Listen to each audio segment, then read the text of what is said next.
भंते जी को आप लोग देख रहे होंगे और बाकी ये आप देख सकते हैं सारे के सारे विदेशी टूरिस्ट हैं। प्राचीन इतिहास है वो बोर्ड पे लिखा हुआ है। जो इसका मेन जो स्तूप है और अशोकन पिलर है वो चल के आप लोगों को दिखाते हैं। आप देख सकते हैं ये स्कूली बच्चे हैं जो यहाँ पे घूमने के लिए आए हुए हैं। सम्राट अशोक के द्वारा जो लगाया गया अशोकन पिलर है ये।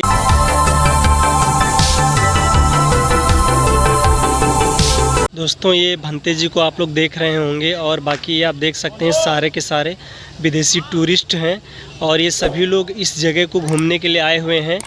और ये बस है, इस पूरी बस को भर के यहाँ पर जो टूरिस्ट हैं आए हुए हैं। देख सकते हैं ये सभी लोग दर्शन करने के लिए जा रहे हैं।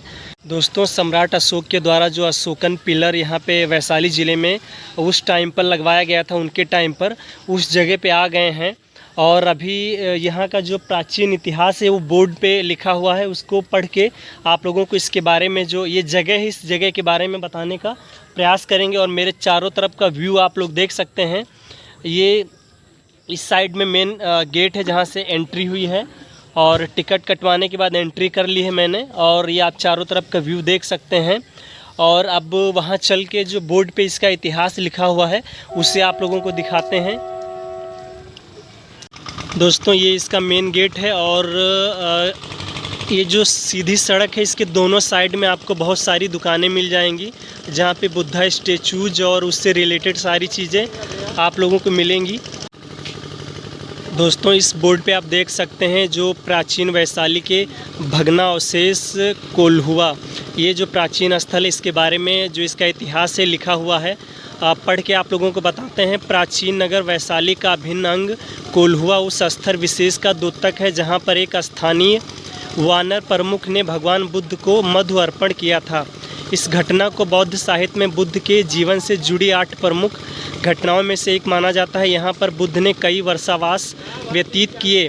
पहली बार भिक्षुओं को संघ में प्रवेश की अनुमति प्रदान की। अपने शीघ्र संभावित परिनिर्वापा की घोषणा की तथा वैशाली की अभिमानी राजनर्तकी आम्रपाली को एक विनम्र भिक्षुड़ी के रूप में परिवर्तित किया था। भारतीय पुरातत्व सर्वेक्षण द्वारा किए गए उत्खननों के परिणाम स्वरूप कुटागार थाला स्वास्तिकार विहार पक्का जलाशय बहुसंख्य मनौती स्तूप तथा लघु मंदिर प्रकाश में आए। इसके अतिरिक्त अंशिका रूप से मिट्टी में दबे अशोक स्तंभ तथा मुख्य स्तूप के अधोभाग को भी अनावृत किया गया है। स्थानीय लोगों में लाट के नाम से प्रचलित स्तंभ वस्तुतः बलुए पत्थर का लगभग 11 मीटर ऊंचा चमकदार एकास्मक स्तंभ है जिसके शिखर पर सिंह शीर्ष सुशोभित। यह सम्राट अशोक द्वारा स्थापित किए गए प्रारंभिक स्तंभों में से एक है जिस पर उनका कोई अभिलेख नहीं है। इस पर शंख लिपि में उकेरे गए कुछ अक्षर गुप्तकालीन प्रतीत होते हैं। मुख्य स्तूप वानर प्रमुख द्वारा भगवान बुद्ध को मधु अर्पित करने की घटना का प्रतीक है।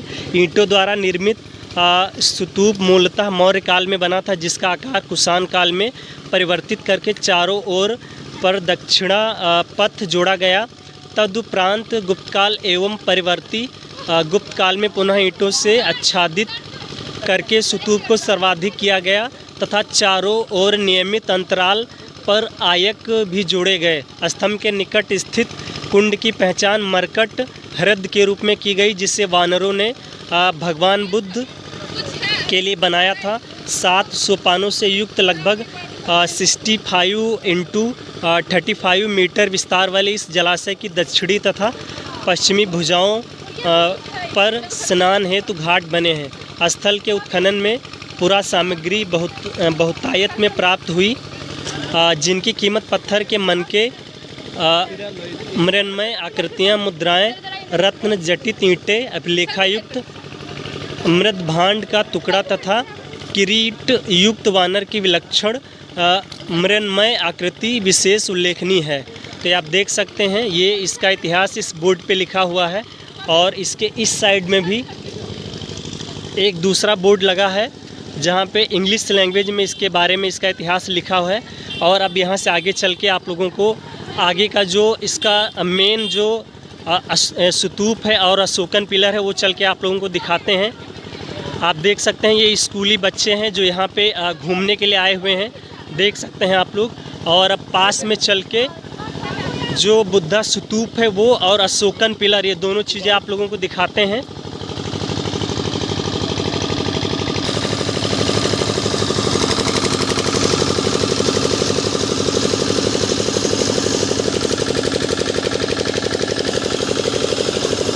दोस्तों ये आप लोग देख रहे हैं ये बुद्धा स्तूप है और जनरेटर और मशीनों के चलने की वजह से जो आवाज़ है सही से नहीं रिकॉर्ड हो पा रही होगी।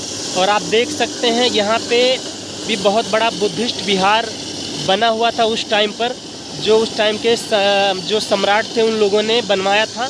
और आप देख सकते हैं ये जो अशोकन पिलर है ये समूचे रूप में यहाँ पर मौजूद है और जिसके ऊपर एक सिंह की मूर्ति बनी हुई है, देख सकते हैं।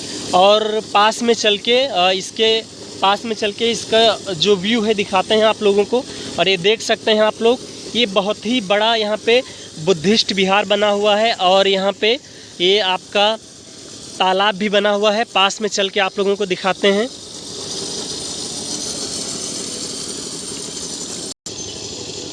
दोस्तों अब अंधेरा हो चुका है, इसकी वजह से सही से इसका व्यू नहीं आ पा रहा है।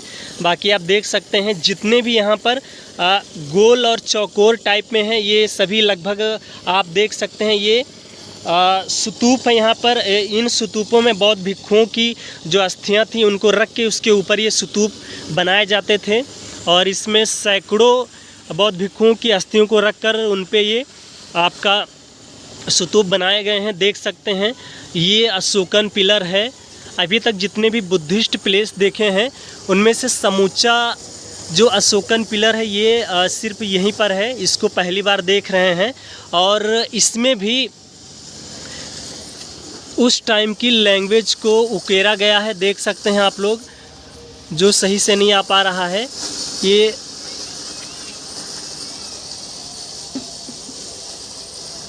कैमरे में नहीं आ पा रहा है, उस साइड से चल के आपको दिखाते हैं।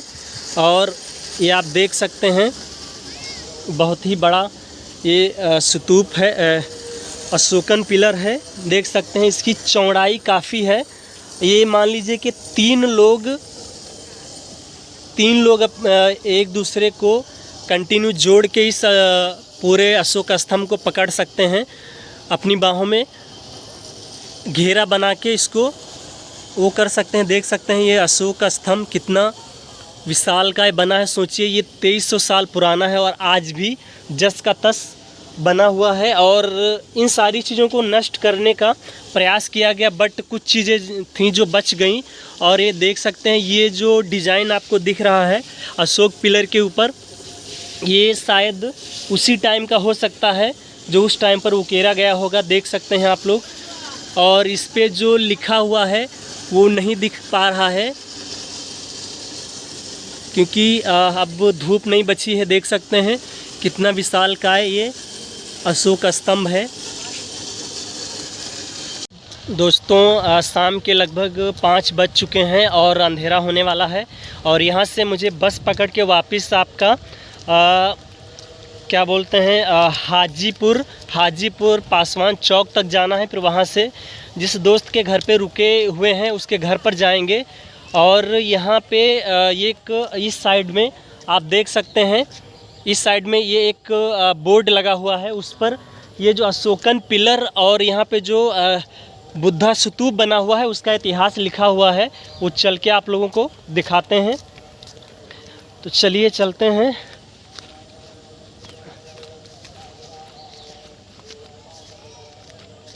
ये आप देख सकते हैं और सामने से इसको दिखाते हैं और इसकी जो हिस्ट्री है वो आप लोगों को पढ़ के बताते हैं।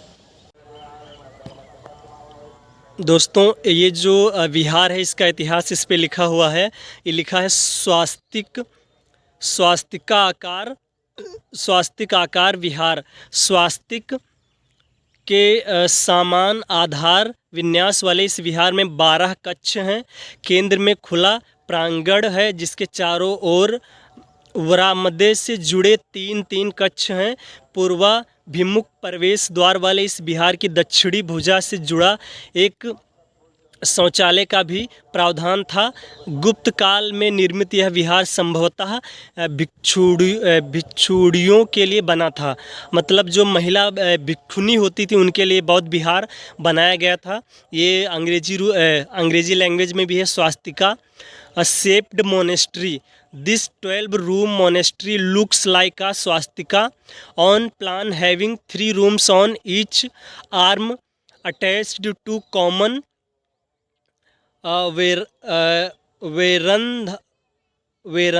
veranda around an open central courtyard having entrance towards east. The monastery have a toilet chamber attached to its southern wall.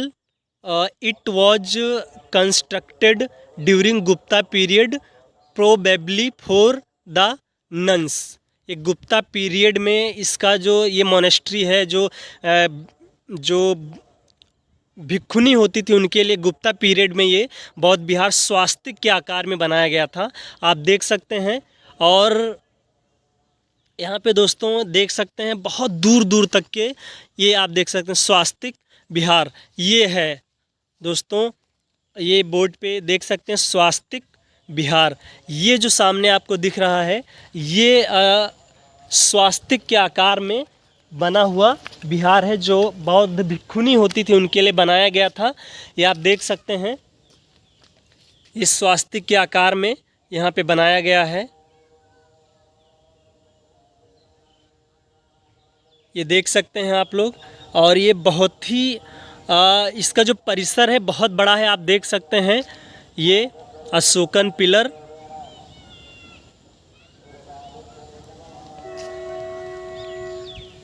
और ये जो तालाब है ये भी इसका भी पुराना इतिहास है, देख सकते हैं। सोचिए कि इसमें लिखा हुआ है कि टॉयलेट की भी व्यवस्था थी उस टाइम पर। सोचिए कि आज के भारत को लगता है कि जो टॉयलेट की जो व्यवस्था है ये यूरोपीय देशों से आई है, बट ये सच्चाई नहीं है। प्राचीन काल में उसकी व्यवस्था यहाँ पर भी थी। और दोस्तों इस साइड में जो ये बोर्ड लगा है इसके बारे में भी आप लोगों को दिखाते हैं। इसे पढ़ के आप लोगों को इसके इतिहास के बारे में बताते हैं। ये लिखा है कुटागारशाला। कुटागारशाला उस स्थान का द्योतक है जहाँ वैशाली में वर्षावास व्यतीत करने के क्रम में भगवान बुद्ध प्रवास किया करते थे। उत्खनन द्वारा अनावृत इस संरचना में निर्माण के 3 चरण दिखलाई पड़ते हैं। मूल रूप में यह शुंग कुषाण काल में निर्मित एक छोटा चैत्य गृह था। द्वितीय चरण गुप्ताकालीन है जिसमें इसे एक भव्य मंदिर का रूप दिया गया। अंततः गुप्तोत्तर काल में अनेकों दीवारों से विभाजित करके इसको एक संघाराम के रूप में परिपात कर दिया गया। ये देख सकते हैं कुटागारशाला। ये अंग्रेजी लैंग्वेज में भी है इसे आप लोग पढ़ सकते हैं। और ये इस साइड में ये जो बोर्ड लगा है छोटा सा एक कुटागारशाला, तो ये इस साइड में ये जो मोनेस्ट्री का आप स्ट्रक्चर देख रहे हैं ये जो बोर्ड लगा है वो इसके बारे में है। देख सकते हैं ये सारा इसी के बारे में इतिहास ये दिया हुआ है। तो दोस्तों अब आगे चलते हैं। और ये जो सम्राट अशोक के द्वारा लगाया गया अशोक स्तंभ और ये जो आपका बुद्ध का ये जो बुद्धा स्तूप है इसके बारे में जानकारी उस तरह से नहीं चल पाई है। खास करके अशोक पिलर का इतिहास क्या है और ये जो आपका ये जो बुद्धा रिलिक्स है इसका इतिहास क्या है इसके बारे में अभी जानकारी नहीं पता चल पाई है। इसको पढ़ के फिर मतलब इसके बारे में जानकारी करते हैं, लोगों से देखते हैं जानकारी हो पाती है या नहीं। दोस्तों इसके बारे में अभी जानकारी नहीं हो पाई है। एक भैया से बातचीत हुई है तो उन्होंने कहा है इसका जो इतिहास है उसके बारे में यहाँ पे कहीं लिखा हुआ नहीं है। एक बार और ट्राई करते हैं, शायद मिल जाए। देख सकते हैं ये पूरा का पूरा परिसर बहुत ही बड़ा बना हुआ है और इधर सामने एक बोर्ड लगा है, इस पे देखते हैं क्या इस पर लिखा हुआ है। दोस्तों ये जो सम्राट अशोक के द्वारा जो लगाया गया अशोकन पिलर है, ये देख रहे हैं आप लोग। ये सम्राट अशोक के द्वारा स्टार्टिंग में लगाए गए अशोक स्तंभों में से ये एक है और इसमें जो जिस लिपि में लिखा हुआ है वो बाद की है, देख सकते हैं आप लोग। और ये जो आपको स्तूप दिख रहा है, यहाँ पे भगवान बुद्ध आके जब कई वर्षावास व्यतीत किए थे तो यहाँ पर एक व्यक्ति ने उन्हें मधु प्रदान किया था, तो उन्हीं की याद का ये द्योतक है। ये वाला जो स्तूप है अशोकन पिलर सम्राट अशोक के द्वारा लगाया गया है और आप देख सकते हैं। और ये यहाँ पर अपने अंकल जी हैं। Hello uncle. हेलो। नमस्ते। कैसे हैं आप लोग? ठीक है। अंकल जी से इसके बारे में जानकारी मिली तो उसको भी आप लोगों के मतलब सामने शेयर कर दिए हैं। और स्टार्टिंग में जो हमने बोर्ड पे पढ़ के सुनाया था आप लोगों को इस वीडियो में, तो उसमें सारी चीज़ें लिखी हुई हैं, तो उससे क्लियर हो जाता है इस जगह का पूरा इतिहास। और आप देख सकते हैं ये इस साइड में ये सरोवर है, ये बंदरों का खुदाई किया हुआ। जी जी, बंदरों ने इसको खुदाई करके पानी पिलाया था उनके टाइम। जी जी जी, ये सरोवर आप देख सकते हैं। और अब यहाँ से दोस्तों बाहर निकलते हैं क्योंकि 5 बज गया है, गेट बंद होने वाला है। और यहाँ से चल के अब सीधे बस पकड़ के सीधे जो अपना हाजीपुर पासवान चौक है वहाँ के लिए निकलते हैं। दोस्तों अभी इस जगह को घूमने के बाद अब यहाँ से बाहर निकलते हैं और बाहर निकल के आगे की जर्नी तय करते हैं। और दोस्तों जिस दोस्त के घर पर रुके हुए हैं उसके घर से ये जो जगह है जहाँ पे आप लोगों को दिखाने के लिए लाए हैं, ये जगह लगभग वहाँ से 60 से 70 लगभग 70 किलोमीटर दूर है। तो वहाँ से यहाँ तक के टोटली लिफ्ट लेके और पैदल चल के आए हैं, जिसमें से लगभग मान के चलिए 10 किलोमीटर पैदल मुझे चलना पड़ा होगा। दोस्तों आप लोग अपने इस छोटे भाई को सपोर्ट करें और चैनल पे अगर नए हैं तो चैनल को सब्सक्राइब करें और अपने दोस्तों में इस वीडियो को ज़्यादा से ज़्यादा शेयर करें ताकि अपनी जो कंटिन्यू जर्नी है वो बनी रहे। और अभी यहाँ से बाहर निकलते हैं और बाहर निकल के सीधे अपनी जर्नी आगे की तय करते हैं। तो चलिए दोस्तों मिलते हैं आप सभी लोगों से अगली वीडियो में।